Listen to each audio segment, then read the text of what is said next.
Friends, ನನ್ನ ಕೈಯಲ್ಲಿ baby potatoes ಉಂಟು. ಇದರಲ್ಲಿ ನಾನು GSP ಸ್ಟೈಲ್ ಅಲ್ಲಿ ಬಟಾಟೆಯ ಹುರಿದುಪ್ಪು ಕರಿ ಮಾಡಿ ತೋರಿಸ್ತೇನೆ. ಬಟಾಟೆ ಹುರಿದುಪ್ಪು ಕರಿ ಮಾಡಲಿಕ್ಕೆ ಒಂದು 15ರಷ್ಟು ಸಣ್ಣ ಆಲೂಗಡ್ಡೆ ತಗೊಂಡಿದ್ದೇನೆ. ನೀವು ದೊಡ್ಡದು ಸಹ ತಗೊಳ್ಬೋದು, ಒಂದೆರಡು ತಗೊಳ್ಬೋದು ದೊಡ್ಡದಾದರೆ. ಇದನ್ನೀಗ ಚೆನ್ನಾಗಿ ತೊಳೆದು ತರ್ತೇನೆ. ಚಂದ ಮಾಡಿ ತೊಳೆದು ತಂದೆ. ತೆಳುವಾಗಿ ರೌಂಡ್ ಆಗಿ ಸ್ಲೈಸ್ ಮಾಡುವ. ಸಿಪ್ಪೆ ತೆಗಿಲಿಕ್ಕಿಲ್ಲ, ತುಂಡು ಮಾಡಿ ಆಯಿತು. ಈಗ ಉಪ್ಪು ಹಾಕಿ ಒಂದು 5 ನಿಮಿಷ ಹಾಗೆ ಇಡ್ಲಿಕ್ಕೆ ಉಂಟು. 5 ನಿಮಿಷ ಆಯಿತು ನೋಡಿ, ನೀರು ಬಿಟ್ಟಿದೆ. ಬಾಣಲೆಯಲ್ಲಿ 3 ಚಮಚದಷ್ಟು ತೆಂಗಿನೆಣ್ಣೆ ಹಾಕ್ತಿದ್ದೇನೆ. 1 ಚಮಚದಷ್ಟು ಸಾಸಿವೆ, 3 ಒಣಮೆಣಸಿನಕಾಯಿ, ಹಿಂಡಿ ಹಾಕ್ಬೇಕು. ನೀರು ಹಾಕ್ಲಿಕ್ಕಿಲ್ಲ, ಇದರಲ್ಲೇ ಇದು ಹುರಿಬೇಕು.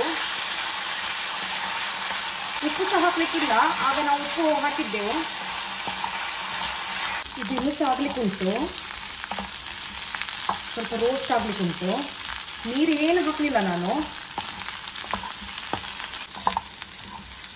ಇನ್ನೂ ಸಹ ರೋಸ್ಟ್ ಆಗ್ಲಿಕ್ಕುಂಟು. ಇದು ಆಯ್ತಿದು ನೋಡಿ, ರೋಸ್ಟ್ ಆಗ್ತಾ ಬಂತು. ಇಷ್ಟಾದರೆ ಸಾಕು. ನಮ್ಮ ಬಟಾಟೆಯ ಹುರಿದುಪ್ಪು ಕರಿ ರೆಡಿ ಆಯಿತು. ಇನ್ನು ಗ್ಯಾಸ್ ಬಂದ್ ಮಾಡ್ತೇನೆ ನಾನು.